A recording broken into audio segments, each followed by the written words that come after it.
Welcome to Harlow on Healthcare.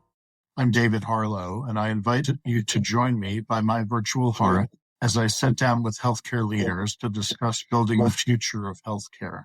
Today, my guest is Cindy Gaines, Chief Clinical Transformation Officer at Lumeon. Cindy has over 30 years of healthcare experience between quality and operations across the continuum. Lumeon operates what they call a care orchestration platform. And I will ask Cindy to provide a greater explanation of what that might mean and a little bit more of an introduction and description of her background. Cindy, welcome and thank you for joining us. Thank you for having me, David. It's a pleasure to be here.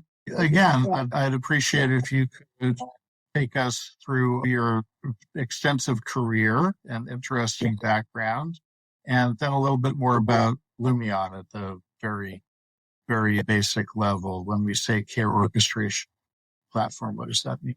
Absolutely. Let's start with I'm a nurse, and I've been a nurse for, it's hard to say it, but I've been a nurse for 36 years. It's hard to believe I've been that long, but it's been an incredible career.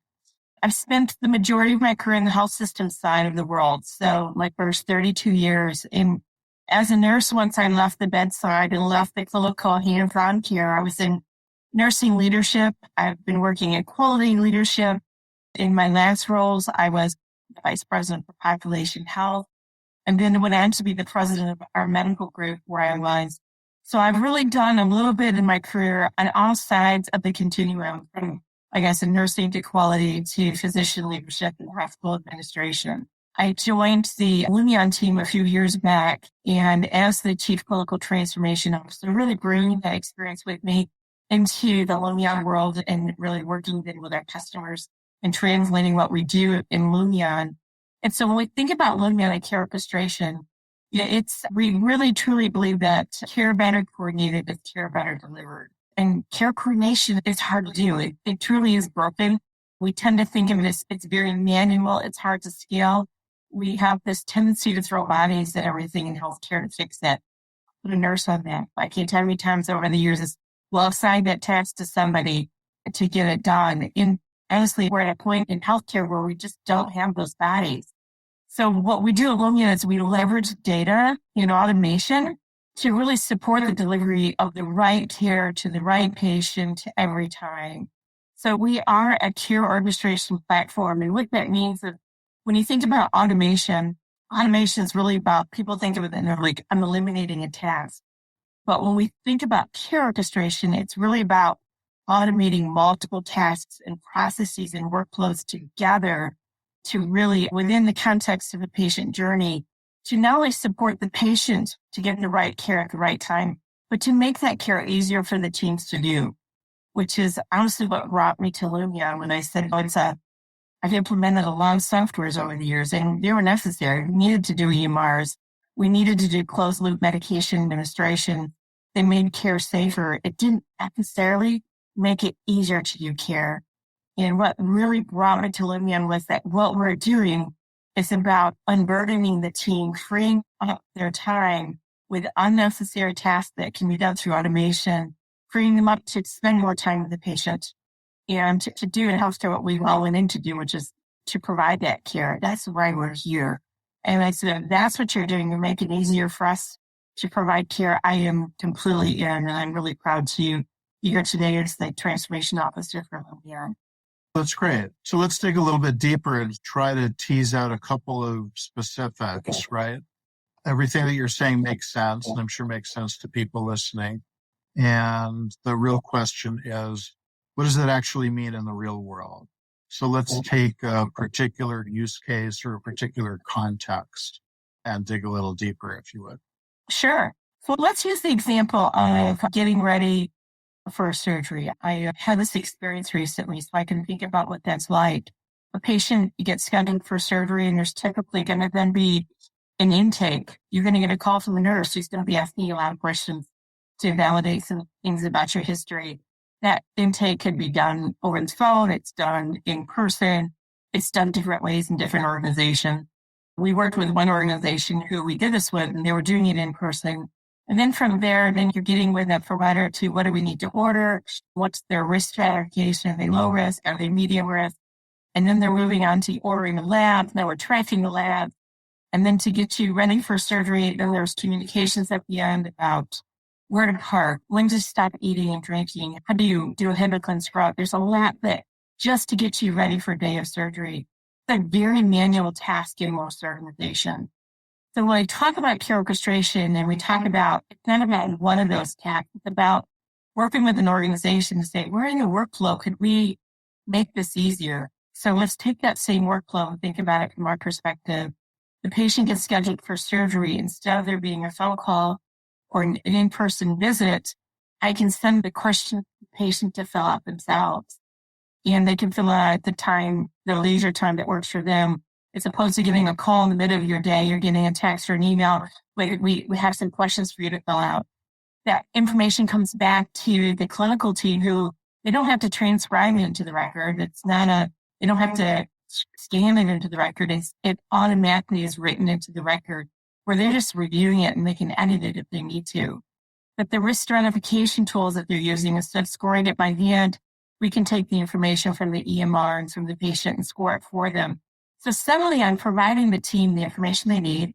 I'm teeing up for them the scores that they need in order to make decisions that are moving the patient along the way. And instead of sending the patient letters about parking and when to stop eating and drinking or calling them, we can communicate with the patient on their behalf with texting or with email. But it's really saying, where in that process can we lighten that load? And that's what I mean about orchestration. Does that make sense? It does. And I'll just start at random. From a patient perspective, I certainly would appreciate not receiving yet another 25th generation Xerox copy of something from a hospital doctor's office. Oh, I think those. And I've seen this happen recently in a discrete setting for a family member going through a PT, and instead of receiving that 25th generation Xerox copy of here's a description of the exercises to do at home, here's a PDF in a usable form that I can see on my phone, etc. And there are ways of making this easier and more useful. Here I'm talking about from the patient perspective, but certainly as you described from the clinical team perspective as well, can certainly make things flow more easily. And I think as you described, not having to log out, log in to a million different systems. So I imagine there's a heavy lift at the beginning here to integrate with a variety of EHR platforms. Is that something that needs to be done at the platform level, at the healthcare institution level, at the install level? Yeah, we think of ourselves as an agility layer that layers onto the EMR, and it has bi-directional communication. So we're able to really extract information and then input that information back in. There is connectivity that needs to be done with an EMR in order to do this. We call those integrations. So we will do integrations, and depending on the scenario or the use case that's needed, we'll drive which integrations are needed. If it's a lift, I wouldn't consider it burdensome lift. It's just part of a project plan to make those. They're basically their APIs and fire calls. They're pretty standard. What we need to do is just more, it's making sure you align the teams so that the teams are working, the IT team on the health system side and our team are working together on that, because it's an interaction it takes to make that all happen. And then is what you're providing designed by the care team, or are they choosing from a menu of integrations or workflows, so to speak? How much of this is an environment that's been designed by Lumeon, and how much of it is an environment that's going to be designed by each of your sites? I love this question. Thank you for asking it, David.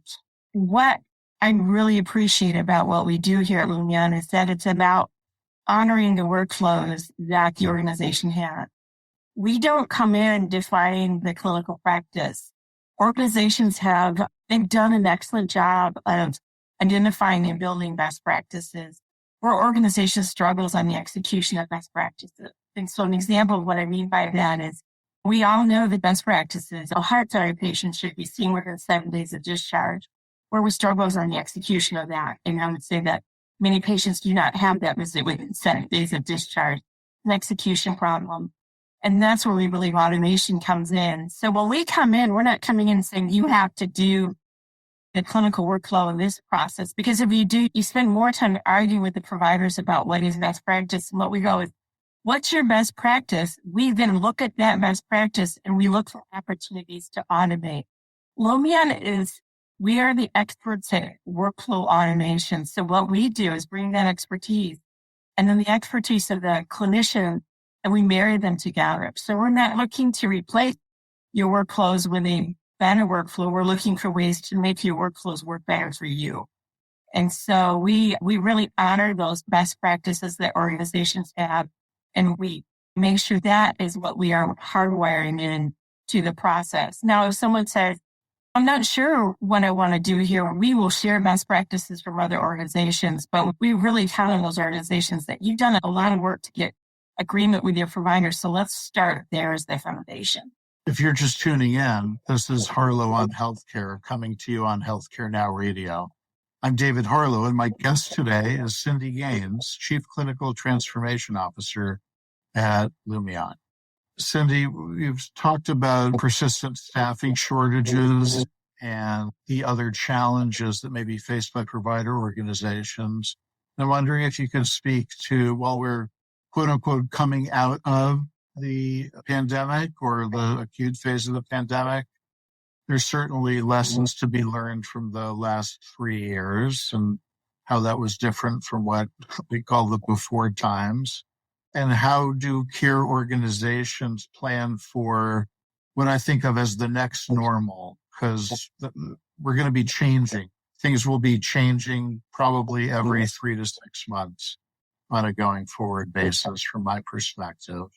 And how does the work that you do integrate with the dynamic nature of the world that your customers are dealing with? Yeah. It's interesting. Prior to the pandemic, now I'll use remote monitoring as a good example of technology.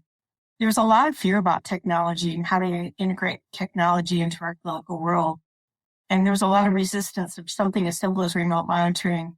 Prior to the pandemic, if you looked at the statistics, it was less than 10% of organizations were actually using it. And a lot of it was, my patients won't be able to do it. They're not going to like it. Virtual care, we don't want to do virtual care. My patients are too old. And then the pandemic hit. And you know what happened with remote monitoring virtual care? We got thrown into the deep end clinically. There was a lot of choices. We had to do it or we wouldn't be able to provide care. And we went from people having organizations like less than 10% doing virtual care and remote monitoring to more than 70% doing it, because it just became the normal how you do care. And what we found with virtual remote care is that our patients could do it. And the world did go on in that way. And a lot of the things that held us back of my patients can't do it, or they're too old, or this won't work, that became our stumbling blocks to jumping into the water. We got thrown in, we got thrown off the dock, and we swam. And in fact, as we're coming out of the pandemic, there are patients going, we're really good with virtual care. We're good with not always having to drive to the office and doing this. And they don't want it to go away. And so I think our resilience through the pandemic and the lessons learned are what we can build on now. And coming out of the pandemic, our true challenge is staffing. And the reason that's a true challenge is we were already struggling with staffing prior to the pandemic. We know that nurses, physicians are aging out faster than they're coming in. And then we had the pandemic hit, and many people said, I'm just going to step out now. This is too stressful. I'm done. So we are shorter staffed today than we've ever been. And we don't see that improving a lot in the future. So now we need to think about how to do care differently. And I think we take that with our ability to do what we learned about virtual care in the pandemic. Is this is an opportune time to say, we need to think about how to do things differently than we ever had before. In the past, what we did is, as I said before, we threw bodies at it. We don't have the bodies to throw at it. So now I think it's an opportune time for Lumeon, who does care pathway orchestration automation, is a time to say, how can we use automation to support your teams who are short-staffed, automation can feel a little scary to people. I worked at a Kellogg cereal factory in college to pay my way through. And automation was a way of you automated lines, and it was a way of eliminating jobs. So people are scared of it. We're not talking about that. We're talking about we have thrown so many unnecessary tasks on our care teams with, oh, you need to fax this, you need to communicate, you need to call this. There are tasks that can be done in other ways, but it was just easier to throw it on one person. What we're saying is, let's remove some of those tasks. Let's free up the time so that you don't feel stressed. We have the same amount of patients that we've ever had. We have less people to do it. So it's actually putting the care back into what we do by taking some of the administrative burden off the team. So to me, it's an opportune time. It's an exciting time, but it is truly thinking about the work we do differently. Yes. So you said something very interesting there, which is thinking about how to, if I can rephrase, re-engineering care, right? So it's not just about how do we orchestrate the care that's being delivered. It's really about engineering the processes and not, as you said earlier, not tying people to pathways or ideas that you bring to the table, but helping provider organizations re-engineer what they're doing. Are there any particular areas of work within a large healthcare organization that you see more prone to be re-engineered as folks come onto your platform? Boy, that's a loaded question, David. As I shared at the beginning with my past, I worked in all aspects of healthcare, and I see application for automation and better orchestration everywhere. I see it in the physician offices. I see it in the inpatient. I see it in the procedural areas. I gave the example earlier of the preoperative workflow. In that process, we eliminated just in that initial intake part of it, we eliminated 30 minutes. That's 30 minutes for patients per patient when they fill out the form themselves. I want to give you a perspective of what that means. You times that by 12,000 surgeries a year, and still you're talking about freeing up in a half hour per patient, we're freeing up 5,300 hours of care. Now, 89% of the patients fill out the form themselves. It doesn't work for everybody, but when you free up 5,300 hours of care in one department, that's 2.5 FTEs. That it's not about eliminating those FTEs, it was freeing them up. And so what you end up, if you think about a best practice, we try to put all patients through it in the same way. So you create it and then we go, now everybody does this. Patients come with their own baggage. Some need more time, others don't need as much time. But when I said, okay, you have 30 minutes for this appointment, the patient is more complex and needs more time. If I give that to you, I've now put all the other patients behind, which is not a happy thing for a patient. That's not a satisfier. And yet if I cut you off, that's not a satisfier for that patient needing more time. In this case, 89% of the patients didn't need that 30-minute appointment. And I freed up all this time. So that patient who needs more time, who's more complex, who needs higher touch, they can have all the time they need.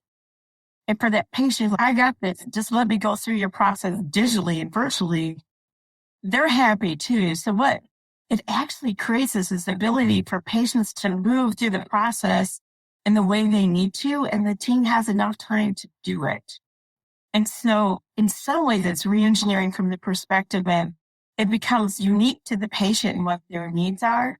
And I can apply that anywhere in an organization. I can do that in a radiology area. I can do that in a nursing unit. I can do that in a physician office. And to me, that it's just about how do you want to think about it differently. And so I get really excited about that. I can tell. And so we're talking about processes way beyond the EHR itself. But I want to turn back to the EHR and ask you, if you were designing an EHR from scratch, are there elements other than the pieces that you've talked about that are facilitated or improved by your care coordination layer, your care orchestration layer, that you would change from the get-go? If you had a blank sheet of paper designing an EHR. That's a loaded question. I was there when we implemented the EMRs. And there are people who still miss their pieces of paper. I think the mistake we made when we implemented EHRs is that we literally took our papers and then built them onto the computer. And we didn't think about, and so we were promised that we would have these EMRs that were going to make our lives more efficient. And we didn't actually have efficiencies in it. It just, because we just took our paper processes and built them into the EMR. In Boston, we call that paving the cow paths. Yes, I think in retrospect, if I were to do that again, what I would think about is really, instead of just focusing on the papers and what do we want to have in the EMR, I would focus more on the workflows and what could be different and what should be different. Our EMRs ended up being built to capture documentation so we could bill. If they were built to capture documentation so we could meet the regulatory requirements, but we didn't really build them to mirror our workflows. And I think that was a missed opportunity. And I think it's improved, but we can't go back and change that foundation of which we started from. And I also don't think it's even realistic to think that the EMR can meet all needs. And the needs will be ongoing, changing, and it could have met all the needs at the moment, but the needs will change and the EMRs will never change and be able to meet everything we need. If you look at where organizations are, they've had so much investment in those EMRs, they can't change their EMRs. So they're looking for solutions that can extend the capacities or meet the gaps that they have. And so that's where I do love what we do is, if I think of that EMR as the system of record, I think of Lumeon as a system of action. And what we're doing is extending the capabilities of the or the EMR. We're extending the capabilities with automation, with tasking, with engagement. We're extending those capabilities. So it's never meant to conflict with the EMR. It's not meant to replace it, but how can we extend your capacities and your capabilities and make the systems work better for you? And I think the flexibility of, and it's not only one use case, or one setting it can be used in. You can use it in a physician office. You can use it in the inpatient. You can use it in pre-op surgery. You can use it anywhere. It's the flexibility and it can be used for whatever workflow you want to automate. That gives it some power to be able to really extend the capacity and the capability of the EMR. Yeah, I think it was the missed opportunity was the workflow part of it. Okay, we're catching up then. Yeah. Cindy, to wrap things up, I want to ask you one last question, which is, if you're to wake up tomorrow and find yourself 5 years in the future, what's one thing in healthcare that you would hope or maybe expect to find has changed drastically? What would I want to be different? I think what I'd like to see different is that it's just easier for me to maneuver an organization, to maneuver in my healthcare. With so much of healthcare, it's very challenging going through, I guess I go back to orchestrating care. It's very difficult. It's left to the patient to try to maneuver the health system. And I would love a world where the systems work to really help guide the patient, if anything, almost like a concierge to the system. And I believe that's where orchestration automation can help. And it's a world where it's not left to the patient to figure it out, but we actually guide and orchestrate the patient through that process. That would be an amazing world. It would indeed. Thank you. And thank you, Cindy, for joining me today. Thank you for having me, David. You have been listening to Harlow on Healthcare. Join us at healthcarenowradio.com.